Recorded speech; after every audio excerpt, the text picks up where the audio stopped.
नमस्कार, मैं हूं शिक्षक जुगेश कुमार, प्राथमिक विद्यालय क्रमडी।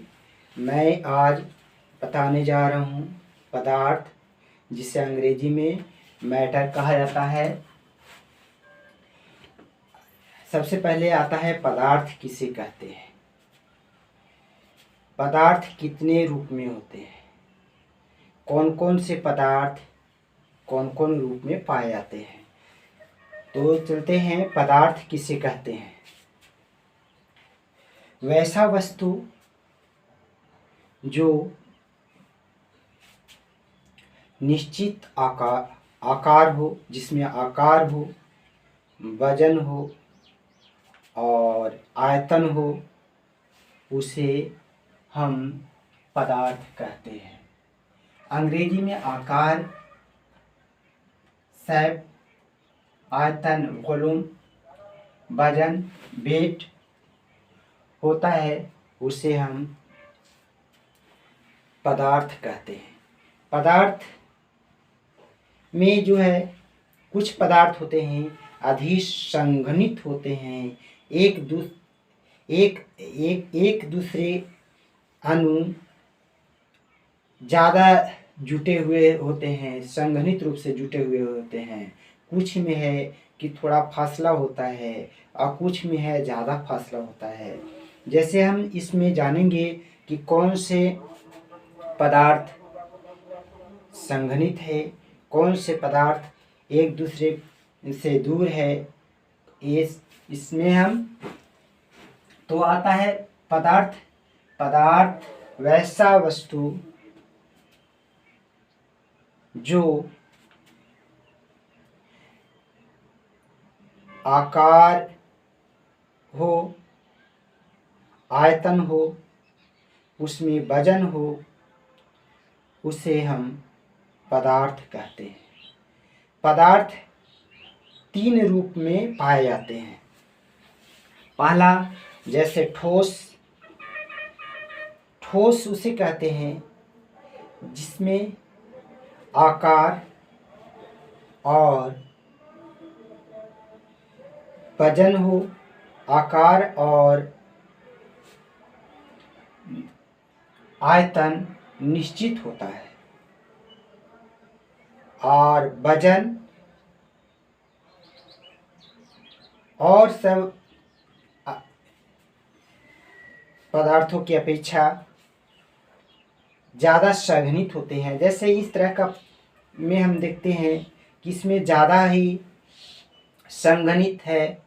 ये जब तक हम इसका रूप नहीं बदलेंगे तब तक ये नहीं बदलेगा। और इसमें जैसे हम एक दूसरे अणु पर जो है बहुत नज़दीक से जुटे हुए रहते हैं, सटे रहते हैं। जैसे हम इसमें हम करें तो पानी में डुबाएंगे तो पानी इसमें जाएगा, चूँकि इसमें बीच में हवा का भी पेट घुसा हुआ रहता है। लेकिन लोहा, चांदी, सोना जब हम पानी में डुबाएंगे तो उसमें स्पेस बहुत कम ही होता है और उसमें नहीं जा सकता है। ठोस वस्तु जिसे सॉलिड कहा जाता है, ये तब तक नहीं बदलता है जब तक हम इसे नहीं बदले।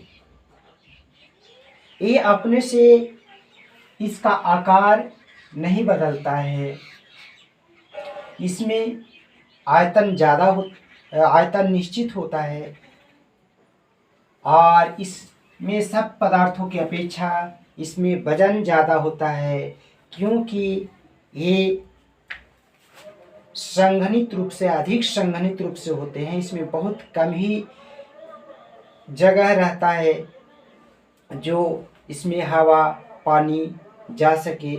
जैसे लोहा में किया जाए तो लोहा इसके अपेक्षा ज़्यादा भारी होता है। उसी प्रकार हम कोई खाद्य पदार्थ का भी करते हैं तो वो अधिक वजन होता है। अब ठोस पदार्थ में कौन कौन से वस्तु आएंगे, कौन कौन से पदार्थ ठोस पदार्थ हैं, जैसे ईंट, पत्थर, लोहा,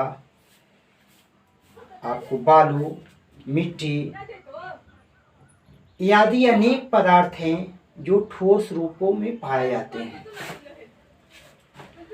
द्रव, द्रव उसे कहते हैं जिसमें आकार निश्चित होता है। जैसे द्रव की बात करते हैं तो इसमें पानी है और पानी ये द्रव रूप में है। इसमें हम जब गिलास में डालेंगे तो इसका आकार में परिवर्तन हो जाता है। जहाँ हम रखते हैं उसी के अनुसार उसका आकार हो जाता है, लेकिन आयतन निश्चित होता है। जितना हम डालेंगे गिलास में उतना ही दूसरा जगह डालेंगे उतना ही होगा उसका आयतन जितना पहले से था। इसमें आयतन निश्चित होता है लेकिन आकार बदलते रहता है। अगर इसे हम जमीन पर गिरा दें तो इसका आकार में और परिवर्तन हो जाएगा। अगर हम ये लोटा में रखेंगे तो उसका आकार में परिवर्तन होगा, लेकिन वजन इसका निश्चित होता है। ये ठोस की अपेक्षा ये हल्का होता है। ये क्योंकि इसमें एक दूसरे, जैसे इसका जल का निर्माण H2O से है और H2O आपस में जुड़ने से जल का निर्माण होता है, और जो जुटा हुआ जुड़ता है उसमें स्पेस होता है। इसमें अनेक पदार्थ घुल सकते हैं, जैसे चीनी, नमक, ये पानी में आसानी से घोल करके समा सकते हैं। इसे द्रव को लिक्विड अंग्रेजी में कहा जाता है और इसे तरल पदार्थ के नाम से भी जाना जाता है। तीसरा आता है गैस। ये गैस, इसमें हवा भरा हुआ है और इसमें हवा भरा हुआ है तो हम देखेंगे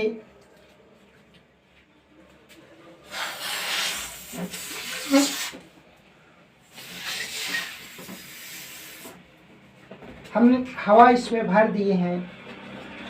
हवा जब भरते हैं तो देखते हैं कि कैसा होता है।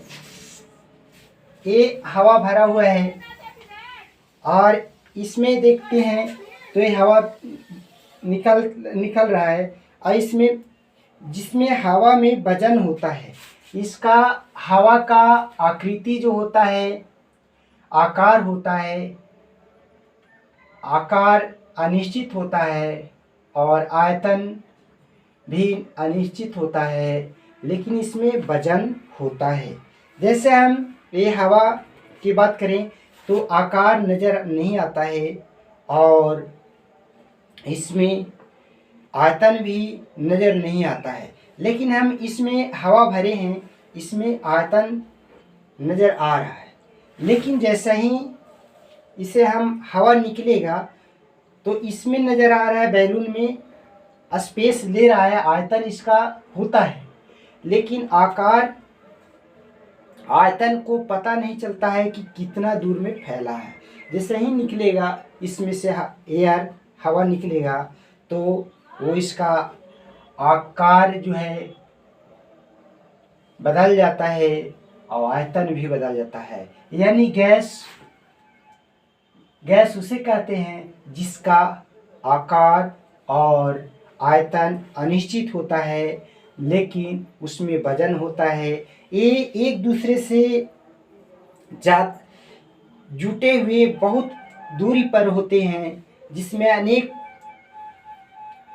बहुत सारे इस स्पेस में समा सकते हैं। जैसे हम ठोस पदार्थ या फिर गैस में बहुत तरह के गैस होते हैं, उसमें सभी समाहित होते हैं और इसका दूरी पर इसका अणु जुड़ने के कारण इसका जो वजन होता है बहुत ही कम होता है। अब हम जानेंगे एक रासायनिक और बनावट की दृष्टि से पदार्थ 3 प्रकार के होते हैं: ठोस, द्रव, गैस। अंग्रेजी में ठोस को सॉलिड कहते हैं, द्रव को लिक्विड कहते हैं, गैस को गैस ही कहते हैं, हवा कहते हैं। गैस अंग्रेजी शब्द है, इसको हवा हम हिंदी में कहते हैं। अब उपयोग के आधार पर पदार्थ कई प्रकार के होते हैं। जैसे खाद्य पदार्थ और अखाद्य पदार्थ। खाद्य पदार्थ जो जो जो हम खाते हैं, उपयोग करते हैं, उसे हम खाद्य पदार्थ कहते हैं, और जो नहीं खाते हैं वो अखाद्य पदार्थ कहते हैं। खाद्य पदार्थ में जैसे चावल, दूध, घी, मक्खन, रोटी, सब्जी, अनेकों पदार्थ की खाद्य पदार्थ लेते हैं, खाते हैं, उसे खाद्य पदार्थ कहते हैं। खाद्य पदार्थ में हम ज़्यादातर ठोस और तरल पदार्थ लेते हैं। उसी प्रकार हम एक आता है खनिज पदार्थ। खनिज पदार्थ वैसा पदार्थ है कहलाता है जो जमीन के अंदर से निकाला जाता है, उसे खनिज पदार्थ कहा जाता है, खनिज कहते हैं। और इसमें तीनों प्रकार के ठोस, द्रव और गैस, तीनों प्रकार के पदार्थ को जमीन के अंदर से निकाला जाता है। जैसे ठोस के रूप में कोयला, सोना, चांदी, पीतल, तांबा, अभ्रक, ये सब हम खनिज के रूप में, ठोस पदार्थ के रूप में हम जमीन के अंदर से निकालते हैं। तरल पदार्थ के रूप में हम पेट्रोलियम पदार्थ निकालते हैं। पेट्रोलियम पदार्थ कच्चा तेल होता है जो भट्ठी में गर्म करके सभी को अलग किया जाता है, जिससे हम प्राप्त करते हैं मोबिल, डीजल, पेट्रोल, किरोसिन तेल आदि हम प्राप्त करते हैं। गैस हवा के रूप में हम जमीन के अंदर से निकालते हैं, जैसे एलपीजी गैस, अंगार गैस आदि हम जमीन के अंदर से खनिज पदार्थ निकालते हैं, उसे हम खनिज पदार्थ कहते हैं। एक और आता है पदार्थ जो हम उपयोग के आधार पर करते हैं, कार्बनिक पदार्थ, अकार्बनिक पदार्थ। जिस पदार्थ में कार्बन की मात्रा होता है उसे कार्बनिक पदार्थ कहते हैं। जिस पदार्थ में कार्बन की मात्रा नहीं होता है उसे अकार्बनिक पदार्थ कहते हैं। कार्बनिक पदार्थ, कार्बन यानी जलना, जो पदार्थ हम जलाते हैं या जल सकता है उसे हम कार्बनिक पदार्थ कहते हैं। जैसे कोयला, किरासन तेल, मिट्टी तेल, डीजल तेल, मोबिल, एलपीजी गैस, ये सब कार्बनिक पदार्थ होते हैं, उसे हम कार्बनिक पदार्थ कहते हैं। अकार्बनिक पदार्थ वैसे पदार्थ को कहते हैं जिसमें कार्बन की मात्रा नहीं होता है, जैसे सोना, चांदी, पीतल, अभ्रक, जिसे जलता नहीं है, वैसे पदार्थ को अकार्बनिक पदार्थ कहते हैं। बहुत से पदार्थ जो होते हैं जो अधिकतर दो रूपों में पाए जाते हैं, ठोस में और द्रव में। ठोस में जब ठंडा कोई भी वस्तु होता है तो वो ठोस रूप में मिलता है, लेकिन इसी को कोई भी ठोस पदार्थ को जब हम गर्म करते हैं तो वो पिघल जाता है और पिघल करके वो द्रव का रूप ले लेता है। जैसे लोहा को गर्म करने पर द्रव बन जाता है और गर्म करने के बाद हम कई रूपों में उसको जिस साँचा में ढालेंगे वो ढल जाएगा। उसी प्रकार हम चांदी का, पीतल का, एल्युमिनियम का, स्टील को गर्म करके हम तरल पदार्थ में यानी द्रव पदार्थ में हम ले सकते हैं, पाते हैं। और उसके गर्म करने के दरमियान जब हम उसे कई रूपों में ढाल करके ठंडा जब होता है तो उससे हम करते हैं। लेकिन कुछ पदार्थ होते हैं जो सीधे ठोस से गैस में बदल जाते हैं, जैसे कपूर। कपूर को जब हम गर्म करते हैं तो ये सीधे जलवाष्प बन के उड़ जाता है।